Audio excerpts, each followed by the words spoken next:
قل هل يستوي الذين يعلمون والذين لا يعلمون إنما يتذكر أولو الألباب.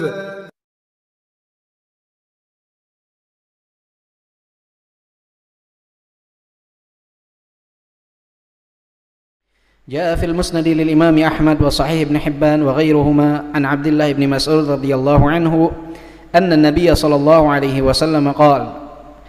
Dari musnad Imam Ahmad dan di Sahih Ibn Hibban juga dan yang selainnya dari hadis Abdullah bin Mas'ud bahwasanya Rasulullah sallallahu alaihi wasallam bersabda, "Ma qala 'abdun qad idza asabahu hammun aw huznun."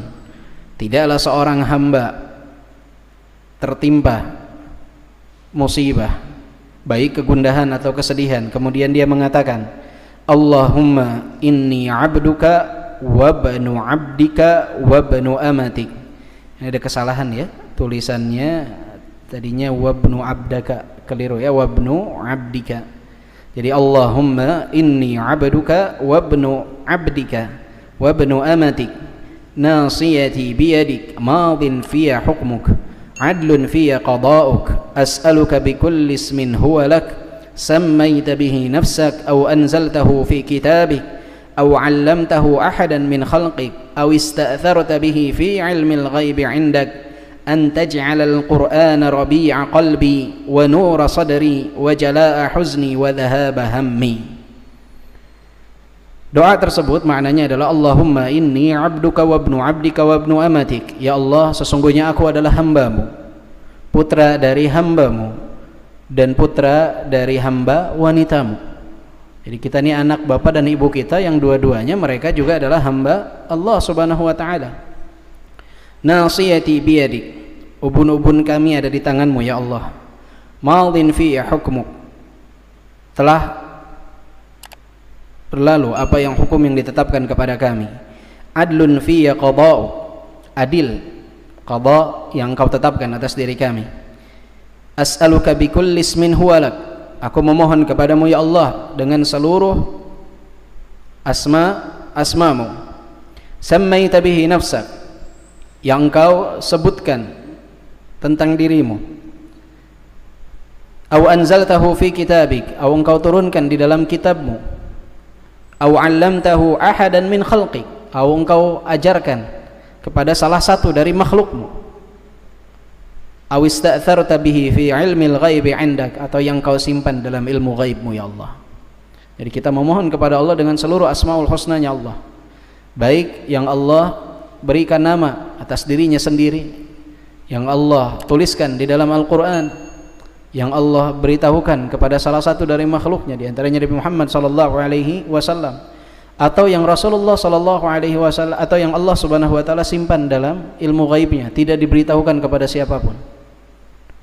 Jadi asma dan sifat Allah subhanahu wa ta'ala ini lebih dari 99. Di antaranya para ulama berdalil dengan ini, bahwa ada di antara asma dan sifat Allah subhanahu wa ta'ala yang Allah subhanahu wa ta'ala sembunyikan dalam ilmu ghaibnya Allah subhanahu wa ta'ala, tidak diberitahukan kepada siapapun. Dalilnya apa? Dari doa ini.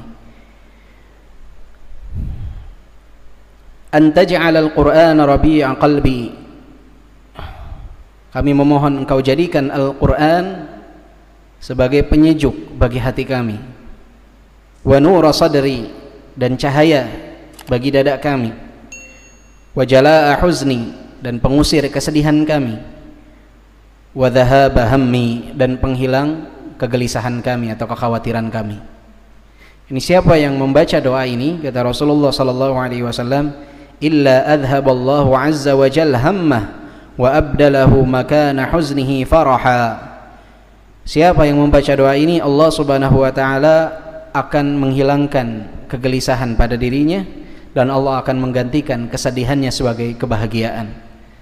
Qalu ya Rasulullah, para sahabat bertanya, wahai Rasulullah, yanbaghi lana an nata'allama haula'il kalimat, harus bagi kami untuk mempelajari kalimat-kalimat tersebut. Maka Rasulullah sallallahu alaihi wasallam mengatakan, ajal, iya, yanbaghi liman sami'ahunna an yata'allamahun, bagi siapapun yang mendengar kalimat-kalimat tersebut, doa-doa tersebut, dia harus mempelajarinya. Dia harus mempelajarinya. Fahadhihi kalimatun 'azimah yanbaghi 'alal muslim an yata'allamaha. Kata Syekh Abdul Razzaq Al-Badr mengatakan, dan kalimat-kalimat yang agung ini wajib bagi setiap muslim untuk mempelajarinya, harus mempelajarinya. Wa an yahrisa 'ala qawliha 'indama yusabu bil huzni awil hammi awil gham, dan berusaha untuk membacanya, wabil khusus ketika dia tertimpa kesedihan, kegelisahan, kesulitan. Waliya'lam kadzalik anna haula'il kalimat innama takunu nafi'ah lahu idza fahima madlulaha wa haqqaqa maqsudaha wa 'amila bima dallat 'alaihi. Dan harus mengetahui pula bahwa kalimat-kalimat tersebut akan bermanfaat untuknya jika dia memahami isi dari kalimat-kalimat itu, kemudian menerapkan maksud dari kalimat-kalimat tersebut, dan mengamalkan apa yang ditujukan oleh kalimat-kalimat itu. Jadi tidak serta-merta hanya membaca, tapi coba memahami dan menerapkan apa yang dia baca. Ammal ityanu bil adiyatil ma'thura wal adhkar al masyru'iyyah duna fahmin li ma'aniha wa duna tahqiqin li maqasidiha fa inna hadha qalilut ta'thir 'adimul fa'idah. Barang siapa yang membaca doa-doa yang disyariatkan dan adhkar-adhkar yang disyariatkan tanpa memahami maknanya, tanpa menerapkan maksudnya, maka hal tersebut hanya mendatangkan sedikit faedah. Bahkan disebutkan oleh beliau adimun faedah, tidak bermanfaat. Maka seseorang harus coba ketika mengetahui satu doa, satu zikir, memahami maknanya, ya. Apalagi di zaman sekarang kan mudah, ya, media elektronik semakin canggih. Hanya saja harus dilihat, nanti dicari dari sumber-sumber yang terpercaya, dicek maknanya apa, agar kita memahami apa yang kita baca. Wa idza ta'ammalna hadha ad-du'a najidu annahu yatadammanu arba'ata usul 'azimah la sabil lil 'abdi illa nail as-sa'adah wa zawalul ham wal gham wal huzn illa bil ityani biha wa tahqiqiha. Jika kita memperhatikan doa ini, maka kita akan melihat ada 4 asal agung, dasar yang agung dari doa ini.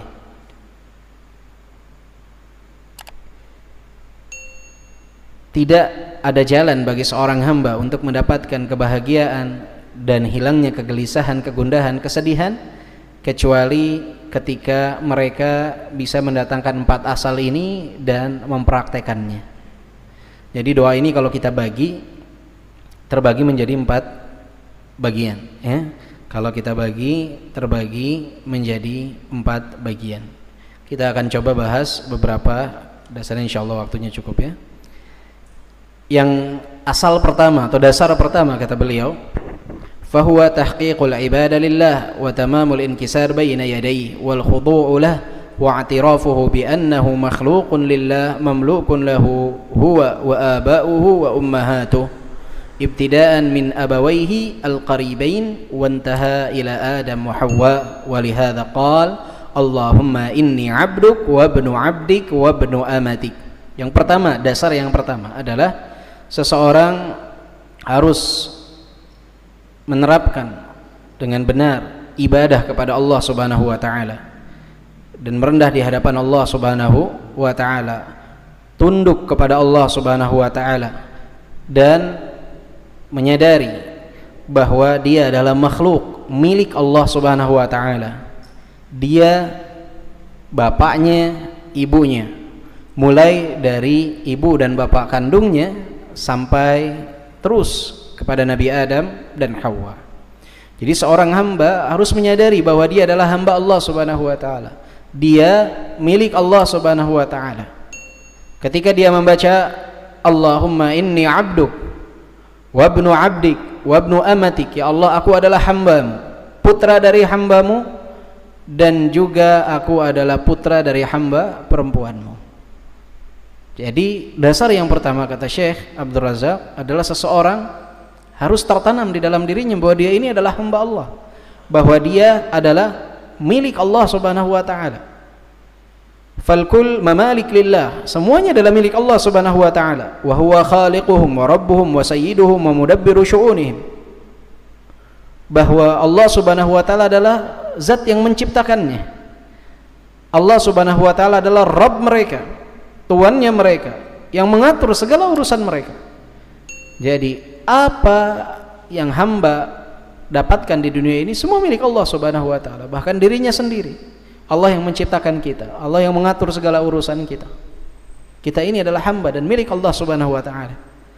Alladzi la ghina lahum anhu tarfat 'ain wa laysa lahum man yu'awwidhun bihi wa yulawwidhuna bihi siwah. Ya, tidak ada yang merasa cukup tanpa Allah Subhanahu wa taala. Ya. Seseorang itu miskin, fakir di hadapan Allah Subhanahu wa taala. Sedikit pun kita tidak memiliki kekuasaan. Ya. Dan juga Allah Subhanahu wa taala adalah zat yang melindungi kita, menaungi kita. Wa min tahqiq dzalika iltizam al-'abd ubudiyyati subhanahu min adh-dhul wal khudu' wal inkisar wal inabah wa imtithal al-awamir wa ijtinab an-nawahi wa dawamul iftiqar ilayhi wal laj'u ilayhi wal isti'anatu bihi wat tawakkul alayhi wal isti'adza bihi wa an la yata'allaq al-qalbu bi ghairihi mahabbatan wa khaufan wa raja'an. Ketika seorang hamba menyadari ini, bahwa dia adalah hamba Allah, milik Allah, Allah yang mengatur rezekinya, Allah yang mengatur segala urusannya, maka wajib bagi dia untuk betul-betul mentahqiqkan ibadah kepada Allah Subhanahu wa taala, merendah di hadapan Allah Subhanahu wa taala, tunduk di hadapan Allah Subhanahu wa taala, kembali kepada Allah Subhanahu wa taala, menjalankan perintah Allah Subhanahu wa taala, menjauhi larangan Allah Subhanahu wa taala, dan dia selalu kembali kepada Allah Subhanahu wa taala, memohon, meminta hanya kepada Allah Subhanahu wa taala, memohon perlindungan hanya kepada Allah Subhanahu wa taala. Hatinya tidak bergantung kepada selain Allah. Saat itulah hamba betul-betul mentahqiqkan ibadah kepada Allah Subhanahu wa taala. Kalau seseorang mengatakan saya beribadah kepada Allah dengan sungguh-sungguh, kemaksiatan masih terus dia kerjakan, kewajiban dia tinggalkan, tidak ada merendahkan diri di hadapan Allah Subhanahu wa taala, memohon perlindungan kepada selain Allah, meminta pertolongan kepada selain Allah, tidak pernah menadahkan kedua tangannya di hadapan Allah Subhanahu wa taala, ibadah macam apa yang seperti itu? Orang yang mengaku milik Allah Subhanahu wa taala dirinya, maka dia harus beribadah kepada Allah Subhanahu wa taala, mengabdi kepada Allah Subhanahu wa taala, ya.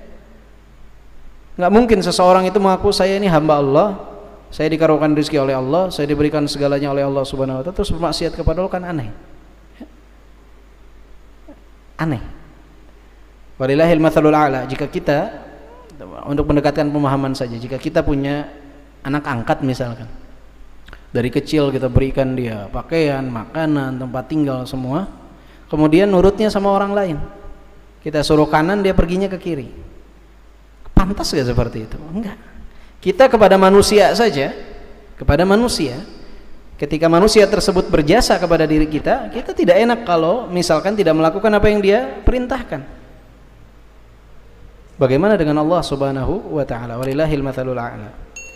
Dan di sini disebutkan jangan hati kita bergantung kepada selain Allah. Kita harus beribadah kepada Allah dengan rasa cinta, mahabbah, wa khaufan wa raja, rasa takut dan pengharapan. Ini 3 unsur penting dalam ibadah, tidak boleh dihilangkan.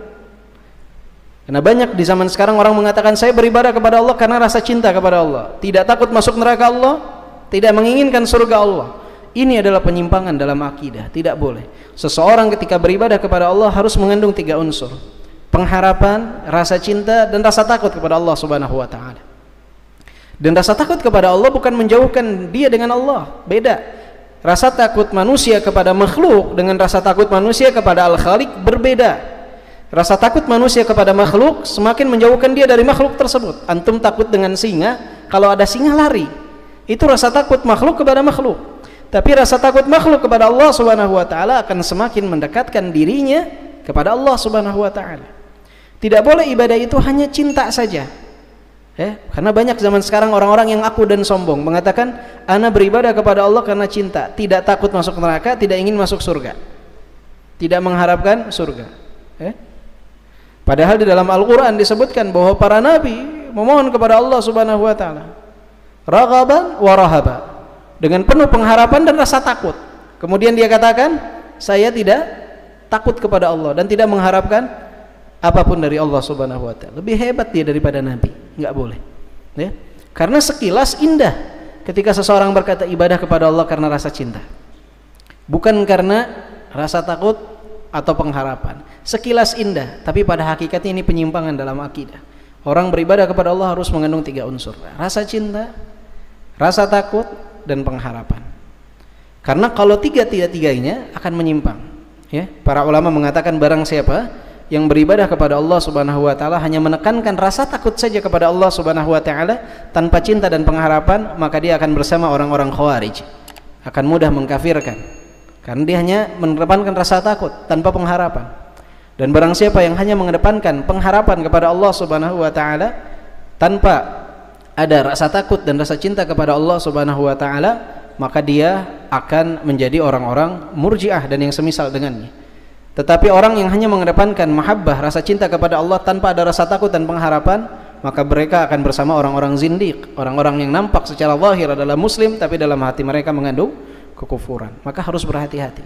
Beribadah kepada Allah harus mengandung 3 unsur penting ini. Wa ammal aslu tsani, sedangkan asal yang kedua atau dasar yang kedua kata beliau, fahuwa an yu'mina al-'abdu biqada'illahi wa qadari wa anna ma syaa Allah kan wa ma lam yasha' lam yakun wa annahu subhanahu la mu'aqqiba li hukmi wa la radda li fadlihi aw li qada'ihi. Seorang hamba, dasar yang kedua, harus beriman bahwa hamba tersebut harus mengimani qada dan qadarnya Allah Subhanahu wa taala. Apa yang Allah Subhanahu wa taala inginkan akan terjadi, dan apa yang Allah Subhanahu wa taala tidak kehendaki tidak akan terjadi. Dan Allah Subhanahu wa taala tidak akan ada yang bertanya kenapa Allah melakukan ini dan itu. Tidak ada yang menghisab Allah Subhanahu wa taala. Yang dihisab itu makhluk, ya. Dan tidak ada yang dapat menolak takdir Allah Subhanahu wa taala. Kalau Allah sudah tentukan, kun fayakun, jadi maka jadilah. Seorang hamba harus mengimani itu, bahwa semua yang terjadi di muka bumi ini diciptakan oleh siapa? Oleh Allah Subhanahu wa taala. Ditakdirkan oleh siapa? Oleh Allah Subhanahu wa taala. Karena di dalam akidah Islam itu enggak ada yang namanya Tuhan baik, Tuhan buruk, enggak ada.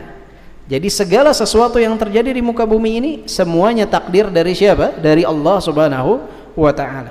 Karena dalam Islam tidak ada 2 Tuhan seperti yang diyakini agama-agama lain. Mereka meyakini Tuhan baik ada Tuhan buruk. Bahaya tuh kalau Tuhan baik dan Tuhan buruk berantem. Liyadzubillah, ya. Dalam Islam tidak dikenal hal seperti itu. Dalam Islam yang namanya Rabb itu satu. Rabb yang menakdirkan segala sesuatu hanya Allah Subhanahu wa taala. Baik itu baik ataupun sesuatu yang nampak keburukan, semuanya takdir dari Allah Subhanahu wa taala. Yang mana disebut dengan takdir kauni, ada pembagiannya takdir kauni dan juga takdir syar'i, ya. Ma yaftahillahu lin-nasi min rahmatin fala mumsika laha wa ma yumsik fala mursila lahu min ba'dih. Dalam surat Fatir ayat kedua disebutkan bahwa jika Allah Subhanahu wa taala ingin membukakan bagi manusia rahmatnya, maka tidak ada yang dapat menahannya. Siapa yang ditahan oleh Allah Subhanahu wa taala, tidak ada yang dapat meneruskannya. Jadi semua dari Allah Subhanahu wa taala. Walihada qala fi hadha ad-du'a nasiyati biyadik madin fi hukmuk adlun fi qada'u.